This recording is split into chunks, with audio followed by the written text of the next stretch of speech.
Buenas tardes. A continuación presentaremos el video de la entrega final del proyecto de despliegues, el cual se ha venido trabajando con diferentes fuentes de datos para la estimación de la demanda de la empresa Citybikes en la ciudad de Nueva York. Este grupo está conformado por María José Vaquero, Luis Bastías y Natalia Jiménez. La agenda que trataremos será, primero, la entrega 5.1 de dimensiones de los datos, seguido de la entrega 6.2 consultas estructuradas. Tercero, la entrega 6.2 en diagramas dinámicos con más de 2 variables. Y por último, la entrega 7.1, casos de uso de estrategias de flujo de datos. Empezamos con las dimensiones de los datos. En primer lugar, se realizó un análisis de tipo de dato y consumo en el DataFrame Citybikes. Esto con la finalidad de reducir la cantidad de memoria utilizada en las columnas de tipo Object usando el tipo de dato Category. Como vemos, el resultado a mano derecha, podemos observar los tipos de datos han cambiado y la memoria utilizada por estas columnas se ha reducido considerablemente. Esto también acelerará el procesamiento que utilizan estas columnas a lo largo del análisis. Después se realizó un análisis descriptivo de las variables numéricas, con lo cual sacamos unas conclusiones muy importantes que permitieron filtrar y eliminar variables inicialmente, lo que nos lleva a este filtro que se realizó en la variable Trip Duration, filtrando todos los viajes menores a 60 segundos y mayores a 12 horas y 5 horas.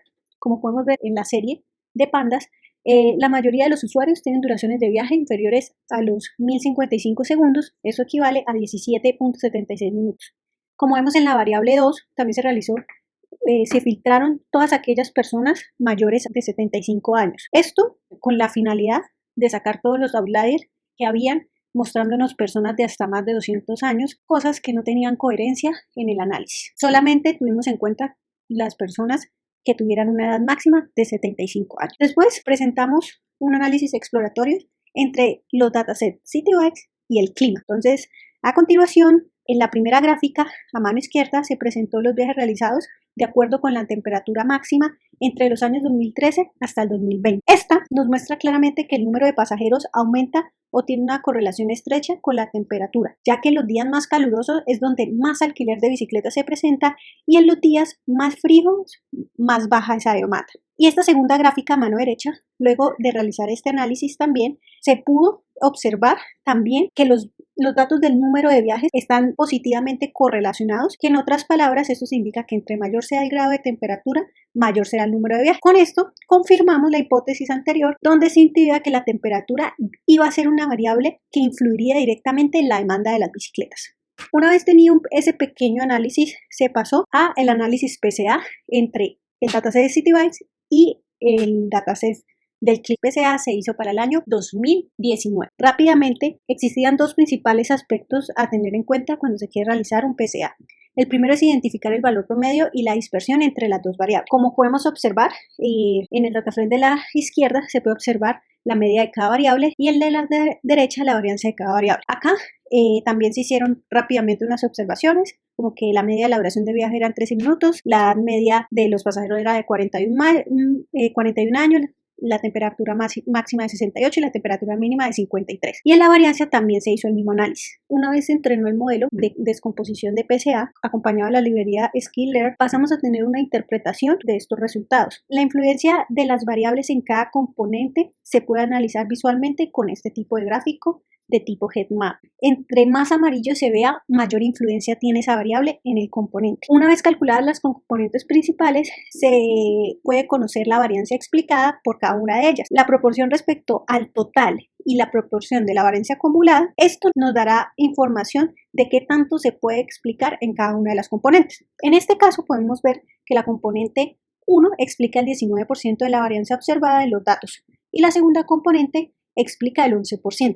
Las últimas 6, de la 18 a la 23, no superan por separado el 1% de la varianza explicada. También pudimos analizar la varianza acumulada, que si se empleasen las primeras 12 componentes, se conseguiría explicar casi el 87% de la varianza observada. Y descartar de la componente 13 a la 23, descartar todas esas componentes ya que no aportan porcentaje significativo a la varianza observada. Una vez obtenido el PCA, se incorporó un algoritmo de clusterización. A partir de esta incorporación de puntuaciones de PCA, recién obtenidas de un algoritmo K-means, se pudo realizar una segmentación en función de estas puntuaciones de cada uno de los componentes principales en lugar de las características originales. Entonces, a partir de este gráfico que ven acá, determinamos la cantidad de grupos o de clústeres que nos gustaría conservar. A tal efecto, muy utilizado, que se llama el método del codo, el cual consiste en buscar una torcedura o codo en el gráfico de las puntuaciones del eje Y. En este caso, como vemos, esta torcedura se empieza a marcar en el número de clúster 7. Por lo tanto, mantendremos esta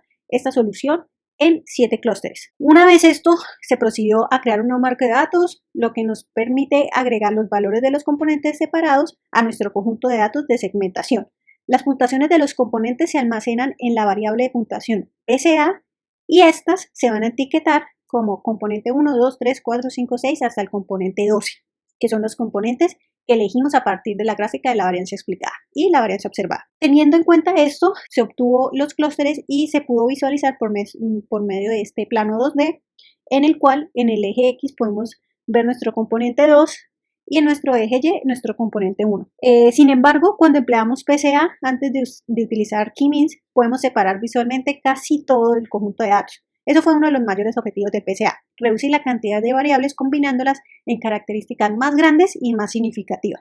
Notamos una gran superposición entre los segmentos negros, azules, rojos y morados y rosados. Esto en un conjunto se puede ver prácticamente que no una muy buena separación y que esto realmente o puede llegarse a separar en más clústeres o puede ser un solo clúster. Estos puntos donde se superponen mucho es porque no logramos obtener una muy buena separación de característica entre los grupos. Listo. Las conclusiones y recomendaciones. Estas se pueden ver como estos 3 aspectos: qué se pudo hacer y cómo, hasta dónde llegamos, posibles mejores y recomendaciones y limitaciones y problemáticas. Empecemos, qué se pudo hacer, cómo y hasta dónde llegamos. Entonces, en un inicio hicimos análisis exploratorios y descriptivos de las variables de los dos datasets de Citibytes y clima. Se combinó información de los diferentes datasets en donde se realizó diagramas y se encontraron puntos de interés que se interpretaron. Y tercero, se realizó reducción de la dimensionalidad seguida de clústeres e interpretación. Posibles mejoras y recomendaciones. La primera, explicación de los periodos de tiempo. Faltó explicación de los periodos de tiempo seleccionados para realizar el análisis PCA y K-means. Ya que no se justificó por qué se eligió solamente el periodo de tiempo de 2019 para realizar reducción de dimensionalidades, esto se dio a una limitación en los recursos computacionales, tanto en local como en los ofrecidos en la instancia, ya que el dataset con el que se trabajaba era de más de 100 millones de datos y esto representaba un gran consumo de recursos y una demora en el procesamiento y modelado realizado con el algoritmo tanto de PCA como K-means.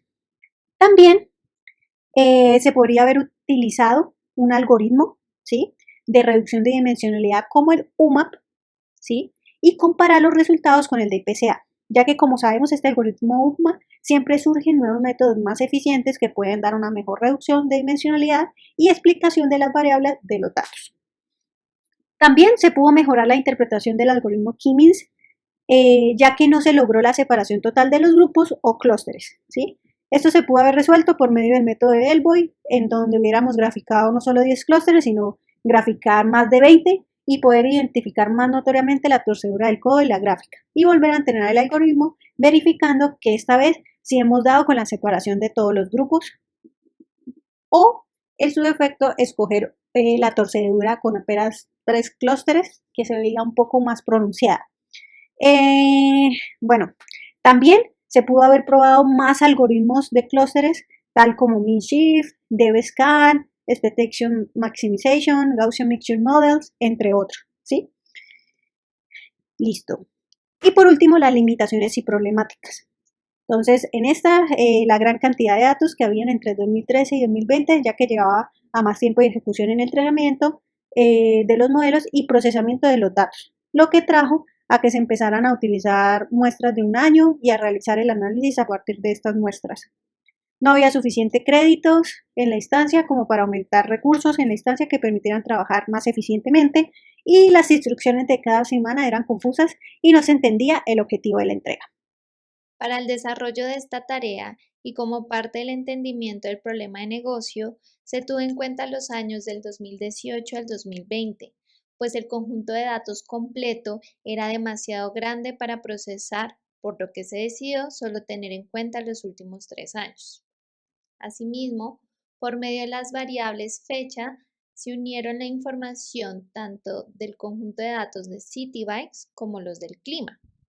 Con esta nueva base, se realizaron varias consultas por medio del lenguaje de programación de Python con la librería Pandas para dar respuesta a las diferentes preguntas propuestas. Asimismo, se ordenaron y agruparon los datos conforme al año, mes, semana y día para dar respuesta a la pregunta número 1, la cual planteaba en qué semana, mes y en qué año fue el momento más caluroso. Se ejecutó la consulta que se puede observar en pantalla. De acuerdo con esta primera consulta, se pudo encontrar que para el año 2020, en el mes de julio, en la semana 28, fue el registro de la temperatura más alta. Por otra parte, para responder a la pregunta cuántas bicicletas fueron alquiladas en los 6 días alrededor de ese momento más caluroso, se ejecutaron las consultas que se pueden ver en pantalla, encontrando que para ese periodo de tiempo se utilizaron 411.871 bicicletas. ¿Cuál fue el momento del año más frío? A partir de la consulta que se puede observar en pantalla, se encontró que la semana 5, en el mes de enero, en el año 2019, se presentó el momento más frío. Por otra parte, el número de bicicletas utilizadas en este periodo de tiempo fue de 180.710 bicicletas. Para responder a la última pregunta, aquí se realizó 2 diagramas de dispersión que se pueden observar en pantalla, donde muestran una posible correlación entre las variables del número de bicicletas alquiladas versus la temperatura máxima y la temperatura mínima. Sin embargo, se presentan algunos puntos no muy coherentes con este comportamiento que pueden representar posibles outliers. Teniendo entonces en cuenta las gráficas de correlación, se puede concluir que en ambos casos existe una correlación entre los dos pares de variables, teniendo en cuenta que entre mayor sea este coeficiente de correlación, más fuerte será dicha relación. Como conclusiones y recomendaciones, es necesario hacer un análisis a mayor profundidad que incluya otro tipo de pruebas y validaciones. Se recomienda generar otro tipo de análisis con otro tipo de variables. Esto para que los tomadores de decisiones tengan mayores y mejores insights que les permitan generar posibles estrategias de negocio. Finalmente, como limitaciones y problemáticas identificadas, se encontró que el número de datos era demasiado grande, con lo cual se recomienda para próximas implementaciones de este tipo de proyectos que se genere las consultas a partir de PySpark, pues es una herramienta que permite manejar de manera optimizada un gran número de datos. Seguimos con los diagramas dinámicos con más de 2 variables. El objetivo de esta entrega es la creación de un diagrama dinámico donde se pueda seleccionar un valor o cualquier elemento y de forma automática el diagrama cambia de forma o de color o animación para resaltar información de interés. Para esta actividad hemos visualizado los tiempos de duración de viajes más comunes de los clientes de Citybikes. Para esta gráfica hemos escogido una muestra del mes de septiembre del año 2019. A continuación podemos ver un tablero de control interactivo, el cual muestra 2 gráficas relevantes. La primera, la cantidad de viajes respecto a la duración en minutos, y la segunda, la cantidad de clientes respecto a sus edades. Cada una de estas gráficas se puede filtrar respecto a su tipo de usuario y el género del cliente. Al realizar los diferentes filtros se puede lograr interactuar de una manera más dinámica el análisis, esto con la finalidad de ofrecerle al cliente una manera más fácil y visual de segmentar los análisis. Si filtramos tipo de usuario, cliente, como está acá en la imagen, y género masculino, se muestra que el viaje más común, ¿sí? Más común rondea casi los 17 minutos a los 20 minutos, que es la barra más alta. Seguido también el gráfico muestra una clásica cola derecha de menos viajes, pero viajes más largos, como está al final, que son los viajes de más de 60 minutos. Para este nuevo tablero se utilizó el mes de enero del año 2021, esto con el fin de darle una variabilidad al ejercicio e interactuar con otro tipo de tablero. En este se tuvieron en cuenta las siguientes variables: las variables de la estación de llegada, el número de viajes y la estación de salida. Se puede observar en este tablero que podemos escoger la estación de salida Por medio de una lista desplegable, esta filtrará la estación de llegada respecto a la cantidad de número de viajes que haya en esta, con la finalidad de brindarle al cliente un análisis de la concurrencia de las diferentes estaciones. Conclusiones y recomendaciones. Lo mismo, qué se pudo hacer y cómo, hasta dónde llegamos, posibles mejoras y recomendaciones y limitaciones y problemáticas. Empecemos, ¿qué se pudo hacer y cómo y hasta dónde llegamos? Primero, se logró integrar una herramienta de uso libre y código abierto para visualizar resultados de consultas interactivas. Segundo, explicar las decisiones de visualización de acuerdo con los datos y los objetivos de la consulta. Y tercero, se crearon dos diagramas dinámicos que relacionaron dos o más variables del mismo dataset de Citywise, pero no se relacionó con otro tipo de variables de otro dataset, tanto el clima o ubicaciones. Posibles mejoras y recomendaciones. En este caso, pudimos mejorar el uso de los colores, ya que no es atractivo para un requerimiento de un cliente y no hubo uso de formas. Esto, a manejo de visualización, lo que queremos es más interacción con el cliente y que entienda el insight o el aporte de valor que le queremos dar. Segundo, no se justificó el muestreo. Eso puede hacer que la gráfica sea inútil. Es decir, no pusimos variabilidad en los datos. Ninguna de las gráficas incluía variables de diferentes conjuntos de datos al mismo tiempo. Solamente utilizamos una muestra de un mes. Esto es un error si de verdad queremos transmitirle al cliente algún aporte de valor. Entonces, nuevamente, acá se comete un error, ¿sí? Y se pudo haber hecho mejor haciendo un trazado o incluyendo variables en los diferentes datos del mismo tiempo. Esto se puede hacer por medio de un filtro, donde veamos la diferencia entre junio, entre julio, entre meses. Así de sencillo, durante un año. Limitaciones y problemáticas. Para estas gráficas, ya que se utilizó la librería de open source de Python, de Plotly, y junto a Panel, que permitía esa interacción tipo dashboard, tuvimos problemas de dificultad de hardware, ya que cuando queríamos hacer una muestra más grande que de un mes o de 2 meses o de 3 meses o de 6 meses, el computador, los recursos no nos daba, la carga computacional en local del hardware del computador no nos daba. Esto porque pues a veces cada mes tenía 1 millón, 2 millones de datos. También lo mismo si se quería hacer arriba con la instancia, al final ya no teníamos créditos y la dificultad de los créditos nos impide utilizar este recurso. Y lo otro es otra vez la problemática de los objetivos e instrucciones. No se determinó si era con una o más variables, si había que, digamos que, combinar diferentes datasets y mirar esa variabilidad. No fue como muy claro. Muchas gracias. Vamos a hablar del caso de uso de estrategia de flujos de datos. El ejemplo que vamos a utilizar es el caso de Netflix. ¿De qué trata este negocio? Bueno, Netflix es un servicio de streaming por suscripción dedicado a la distribución online de películas y series de televisión, que permite a sus miembros verlas en un dispositivo con conexión a Internet. A partir de una suscripción es posible acceder a una cantidad importante de contenido audiovisual. El catálogo ofrece muy amplio, pudiendo encontrar contenido para todos los gustos y para todas las edades. Asimismo, es posible configurar varios perfiles dentro de una misma cuenta, pudiendo filtrar el contenido disponible de acuerdo a la edad de los espectadores. ¿Cómo usan Kafka y para qué lo utiliza Netflix? Netflix ha adoptado como el estándar para sus necesidades en cuanto a eventos, mensajería y procesamiento de streaming. Asimismo, actúa como un puente entre todas las comunicaciones de punto a punto y Netflix Studio. Se trata de una empresa basada en data, por lo que la mayoría de sus sistemas, si no todos, utilizan el pipeline de Data Keystone. La arquitectura de Keystone tiene dos partes principales: Fronting, que se encarga de recolectar los mensajes de los productores, y Consuming, que contiene los topics dedicados para su consumo en tiempo real.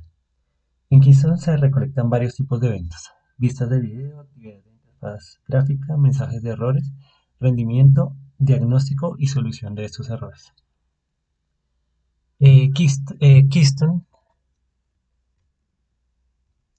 estaba basado en Apache Chukwa. La primera versión de Keystone escribía eventos a un bucket de S3 para luego ser procesados por Hadoop o Hive. Era una arquitectura para trabajos en tipo batch con una latencia de 10 minutos. En la segunda versión se agregaron los servicios Kafka y Elasticsearch para poder procesar eventos y hacer análisis en tiempo real, con una latencia menor a 1 minuto.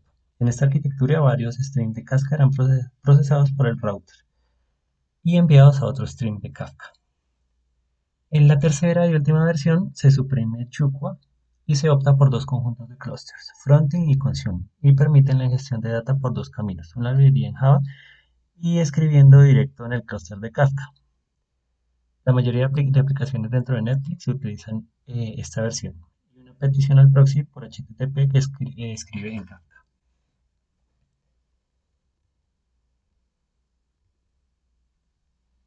Bueno, aquí tenemos dos ejemplos en los cuales utilizamos Kafka. Uno de ellos